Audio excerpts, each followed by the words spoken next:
하나님의 말씀 골로새서 1장 18절에서 23절의 말씀입니다. 골로새서 1장 18절에서 23절의 말씀 우리 한 목소리로 같이 읽도록 하겠습니다. 시작. 그는 몸인 교회의 머리시라. 그가 근본이시요 죽은 자들 가운데서 먼저 나신 이시니 이는 친히 만물의 으뜸이 되려 하심이요 아버지께서는 모든 충만으로 예수 안에 거하게 하시고 그의 십자가의 피로 화평을 이루사 만물 곧 땅에 있는 것들이나 하늘에 있는 것들이 그로 말미암아 자기와 화목하게 되기를 기뻐하심이라. 전에 악한 행실로 멀리 떠나 마음으로 원수가 되었던 너희를 이제는 그의 육체의 죽음으로 말미암아 화목하게 하사 너희를 거룩하고 흠없고 책망할 것이 없는 자로 그 앞에 세우고자 하셨으니 만일 너희가 믿음에 거하고 터 위에 굳게 서서 너희 들은 바 복음의 소망에서 흔들리지 아니하면 그리하리라. 이 복음은 천하 만민에게 전파된 바요 나 바울은 이 복음의 일꾼이 되었노라. 아멘. 오늘 말씀의 제목은 나를 위한 핏빛 사랑이라는 제목으로 말씀을 나눕니다. 우리가 보고 있는 이 골로새서의 이 본문은 예수 그리스도의 이 우월성, 탁월성 이 부분에 대해서 교리적으로 설명하고 있는 부분입니다. 이단 사상을 경계함으로써 경계하는 주 내용을 지금 다루고 있는 건데요. 예수 그리스도의 절대성을 지금 여러 측면에서 강조하고 있는 겁니다. 예수 그리스도에 대한 절대 신앙을 권면하고 있는 거죠. 예수 그리스도 그분은 누구이시냐? 13절 14절에서 우리가 보았듯이 바울은 구속주 되신 그리스도의 신분에 대한 이야기를 했었습니다. 그리고 15절로 17절에서는 창조주 되시는 그리스도의 권위에 대한 이야기를 했었고요. 그리고 오늘 이제 18절 19절로서는 교회의 머리가 되시는 그리스도의 지위에 대한 설명을 하고, 그리고 20절로 22절은 화평의 주로서의 그리스도의 역할을 논리적으로 그리고 순차적으로 밝히고 있습니다. 그러면서 이제 골로새 성도들을 향해서 그러한 그리스도 안에서 참 믿음 위에 굳게 서고 인내할 것을 권면하고 있는 거죠. 동시에 바울 자신은 이러한 그리스도의 복음을 전파하기 위해 부름받은 복음의 일꾼이 되었음을 강조하고 있는 것이 오늘 본문의 이야기입니다. 자, 내용 관찰 문제 1번을 보시면은 본문에서 바울은 예수 그리스도를 어떻게 묘사합니까? 자, 18절을 다시 한번 읽어보겠습니다. 시작. 그는 몸인 교회의 머리시라. 그가 근본이시요 죽은 자들 가운데서 먼저 나신 이시니 이는 친히 만물의 으뜸이 되려 하심이요. 자, 예수 그리스도의 이 우월성과 탁월성을 교회와 그리스도와의 관계를 들어서 지금 설명을 하고 있습니다. 자, 그리스도는 교회에 뭐가 되신다는 겁니까? 머리가 되신다라는. 그래서 예수 그리스도가 만물의 으뜸이 되신다라는 그런 이치를 와 같이 이렇게 설명을 합니다. 그러니까 교회가 그리스도의 몸이고 그리스도는 그의 몸된 교회의 머리시다라는 이 이야기는 우리가 바울이 즐겨하는 사용하는 표현이라는 것을 우리가 계속 봅니다. 그러니까 예수 그리스도와 교회는 밀접한 관계를 가지고 있음을 잘 보여주고 있는 겁니다. 그러니까 교회를 어떤 하나의 유기체 조직인 사람으로 비유할 때 성도 각 개개인은 그 몸을 이루고 있는 각 지체죠. 그리고 그 모든 지체를 다스리고 명령하고 움직이게 하는 머리는 바로 예수 그리스도라는 것. 그 부분에 대한 이야기를 하면서, 그리고 죽은 자들 가운데서 먼저 나신 이라고 얘기를 하고 있는데, 예수 그리스도는 바로 하나님에 의해서 맨 처음 영원 발생하셔서 모든 만물의 창조자가 되신 것처럼 죽은 자 가운데서 먼저 맨 처음 썩지 않은 그런 신령한 육체로 부활하셔가지고 종말의 날 신령한 몸으로 부활할 그 자들의 열매가 되시는 것을 지금 얘기하고 있는 겁니다. 그러면서 이는 친히 만물의 뭐가 되려 하심이라? 으뜸이 되려 하심이요. 그러니까 그리스도가 죽은 자 가운데서 신령한 몸으로 다시 살아나서 부활의 첫 열매가 되신 목적이 무엇인지를 보여주는데, 그 목적은 뭡니까? 친히 만물의 으뜸이 되시기 위함이라는 겁니다. 자, 으뜸이라는 말은 물질적인 세계와 영적인 세계 속에서 최고의 위치에 앉으신다는 말을 얘기하는 겁니다. 그러니까 교회의 머리가 되시는 예수 그리스도, 그분이 바로 만물의 으뜸이 되신다라는 선포인 거죠. 그러니까 예수님 이외에는 천하 어떤 만물 중에 으뜸이신 분은 아무도 없습니다. 예수님이야말로 모든 만물 중에서 유일하신 으뜸이다라는 사실을 강조하고 있는 겁니다.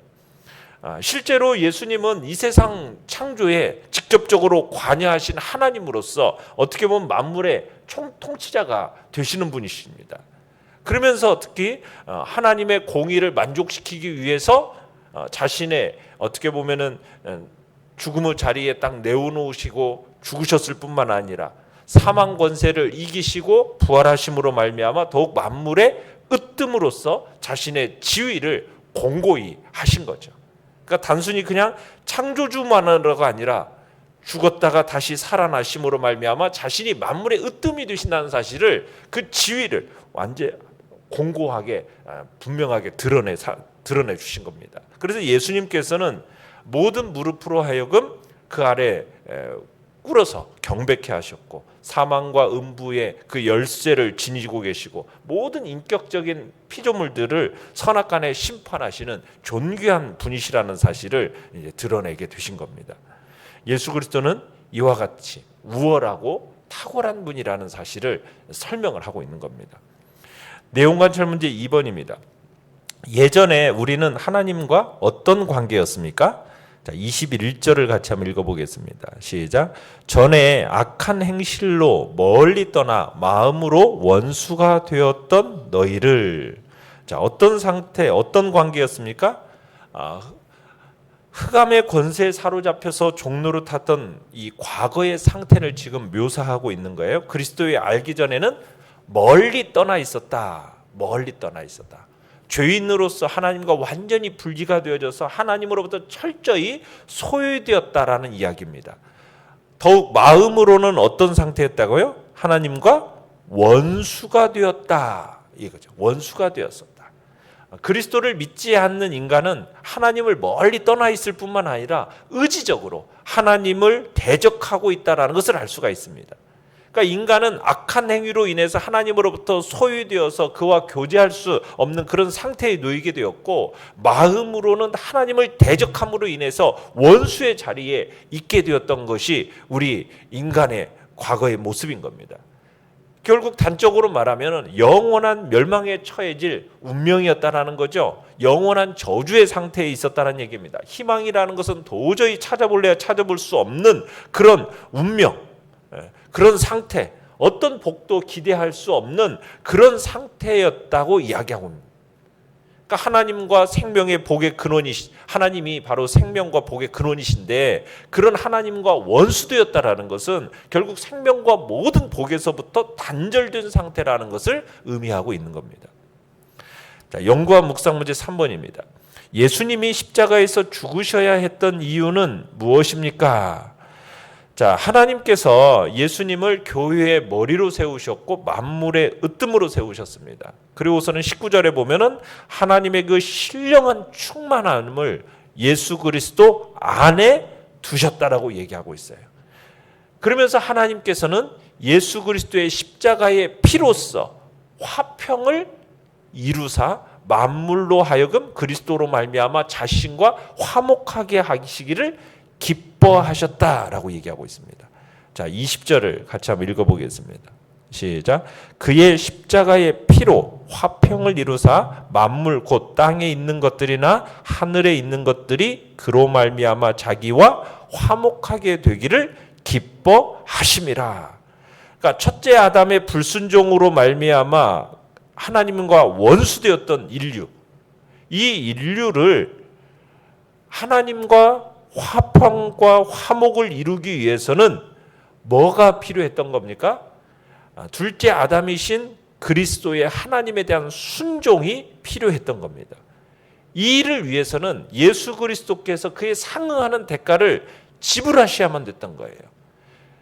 그것이 이제 하나님이신 그리스도께서 인간의 몸을 입고 이 땅에 내려오신 이유입니다. 흠없으신 자기의 몸을 찢으셔서 속죄의 피를 흘리셔야만 했던 이유예요. 왜 하나님께서는 무죄하신 그 독생하신 하나님의 아들 그분의 피를 흘리게 하셔야만 했느냐? 이 땅에 죄가 들어와서 모든 인류가 사망으로 치닫게 된 이후에 그 사망을 막는 유일한 원리가 바로 피 흘림에 있었기 때문입니다. 피 흘림. 그러면 이 피 흘림의 원리는 누가 세우셨느냐? 하나님이 세우셨어요. 레위기 17장 11절이나 히브리서 9장 22절에서 하나님께서는 모세를 통해서 이렇게 얘기합니다. 피 흘림이 없이는 사함이 없느니라. 그러니까 피 흘림이 없이는 사함이 없느니라는 이 원리를 하나님이 세우셨어요. 그렇게 선을 하셨어요. 그래서 구약 시대에 수없이 흘려졌고 피뿌림의 역사가 있었던 겁니다. 양과 송아지의 피를 통해서 어떤 해당 죄에 대한 제사가 진행이 되어졌던 거죠. 그런데 그 제사는 한 가지 죄에 대해서밖에는 죄를 깨끗이 할 수밖에 없는 그런 불완전한 제사였어요. 그런데 예수 그리스도의 이 저주의 십자가상에서의 피뿌리심의 제사는, 그리스도의 이 피뿌림의 제사는 그 단 한 번으로 영원하고도 완전한 효력을 발휘하게 되어서 죄사함과 화목을 위해서는 더 이상 피뿌림의 제사를 필요 없게 만들어내신 겁니다. 예수 그리스도로 말미암아 창조된 모든 만물들이 바로 예수 그리스도의 보혈의 공로를 통해서 하나님과 화목할 수 있게 되었고, 하나님께서는 이 일을 기뻐하셨다라고 했어요. 기뻐하셨다. 그러니까 죄범한 인류와 화목하게 되는 것은 이게 누구의 소망이었다는 얘기입니까? 하나님의 간절한 소망이었고 하나님께서 기뻐하시는 일이었다라는 거예요. 하나님은 이런 바람이 있었던 거예요. 인류와 화목과 화평을 이루기를 바라셨던 거예요. 그래서 예수 그리스도의 성육신과 십자가의 독속적인 죽음이 가능했던 거죠. 우리가 그리스도를 알기 전에는 하나님과 원수되었던 자들입니다. 그런데 그리스도의 이 십자가의 사건을 믿는 지금은 우리가 하나님과 어떤 존재가 되었습니까? 자녀가 되었어요. 22절 같이 한번 읽어볼까요? 시작. 이제는 그의 육체의 죽음으로 말미암아 화목하게 하사 너희를 거룩하고 흠없고 책망할 것이 없는 자로 그 앞에 세우고자 하셨으니, 이제 하나님은 성도들과 당신과의 화목만을 위한 게 아님을 이야기합니다. 화목된 성도들은 이제 어떻게 돼야 돼요? 영적인 성숙을 통해서 점점 성화가 되어져서 하나님 앞에서 부끄러움이 없는, 어떤 부끄러움이 없는 완전한 존재로 서기를 원하심을 우리가 보게 됩니다. 그러니까 하나님은 어린 양의 보혈로 말미암아 모든 죄에서 깨끗해진 성도들은 이제 자신을 위해 돌아가신 이 하나님의 어린 양을 위해서 자신을 거룩한 산 제물로 드리는 삶을 살아야 되는 겁니다. 거룩한 산 제물, 거룩한 존재. 그래서 하나님께 바쳐지는, 어떻게 보면 일체 흠도 없는, 그죠? 거룩하고 흠없고 정말 최고의 제물이 되어야 하는 겁니다. 금방 세탁한 옷과 같이, 흰옷과 같이 조금도 더러운 것이 없는 그런 상태, 그런 흠없는 상태를 하나님은 기대하시는 거죠. 그런데 단순히 흠이 없는 정도가 아닙니다. 뭐라고 얘기하고 있습니까? 책망할 것이 없는, 책망할 것이 없는 그런 온전한 제물이 되기를 원하시는 겁니다. 책망할 것이 없다라는 것은 어떤 일에 대해서 결점이나 비난이나 문책 같은 것이 받을 것이 없는 그런 상태로, 비난받을 만한 것이 없는, 죄가 없는 그런 상태를 가리키는 겁니다. 그러니까 하나님은 죄인들을 위해서 독생자를 십자가에 넘기우시고 그들을 양자로 삼으셨지만, 그들이 하나님의 자녀가 된 후에는 어떤 존재로 성장해 가기를 지금 원하고 계시는 겁니까? 거룩하고 흠없고 책망할 것이 없는 그런 모습으로 성장해 가기를 원하시는 겁니다. 그렇게 완전히 성화된 자를 천국으로 맞아들이시는 거죠.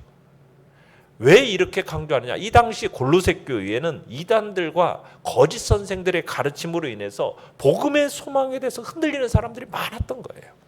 그래서 23절을 다시 한번 읽어볼까요? 시작. 만일 너희가 믿음에 거하고 터 위에 굳게 서서 너희 들은 바 복음의 소망에서 흔들리지 아니하면 그리하리라. 이 복음은 천하 만민에게 전파된 바요 나 바울은 이 복음의 일꾼이 되었노라.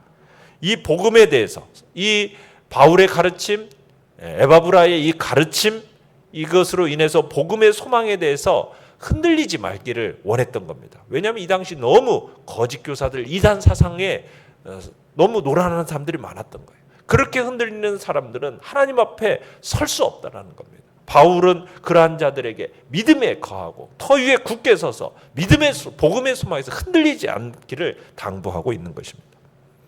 느낀 점 4번입니다. 교회의 머리이신 예수님, 만물의 으뜸 되신 예수님, 온 세상과 하나님을 화목하게 하시고 자 제물 되신 예수님을 묵상할 때 무엇을 느낍니까? 예수 그리스도는 교회의 머리이십니다. 만물의 으뜸이 되시는 분이에요. 그런 분이 우리와 하나님 사이를 화목하게 하기 위해서 십자가에 피를 흘리셨습니다. 이 사실은 정말 나를 위한 제목처럼 핏빛 사랑, 나를 위한 핏빛 사랑의 그 위대함이 느껴지는 것을 우리가 보게 됩니다. 악한 행실로 말미암아 정말 원수가 되었던, 하나님과 원수가 되었던 우리를 위해서 대속의 제물이 되어 주셨고 정말 하나님과 인간 사이의 그 멀어진 관계, 거리를 좁혀 주시고 이런 은혜를 우리가 누리고 있다라는 것, 그런 자리에 우리가 소속되어 있다라는 것, 그게 바로 우리라는 사실 앞에 우리는 감격하며 살아가야 된다는 얘기입니다. 그러기에 이제는 정말로 어렵게 회복된 하나님과 우리 사이의 이 거리를 다시는 멀어지게 되는 일이 없도록 끊임없이 우리 자신을 돌아봐야 할 것입니다. 항상 머리이신 예수 그리스도, 그분을 굳게 붙들고 어떤 순간에도 흔들림이 없이 우리가 복음의 소망을 지켜내도록 해야 하겠습니다. 사탄은 오늘도 우리와 하나님 사이의 관계를 깨기 위해서 시시각각으로 염탐하고 있다라는 사실을 우리는 기억하고 정말 하나님과 성도의 거리두기를 조장하는 이 사탄의 모략에서 벗어나기 위해서 항상 복음의 소망 위에 굳건히 서서 하나님과의 이 거리 좁히기에 최선을 다하는 우리가 되기를 간절히 바랍니다. 결단과 적용 5번입니다. 하나님 아버지와 나 사이의 화목을 위해 얼마나 큰 희생이 있었는지 생각할 때 그 관계를 어떻게 유지해야 하겠습니까?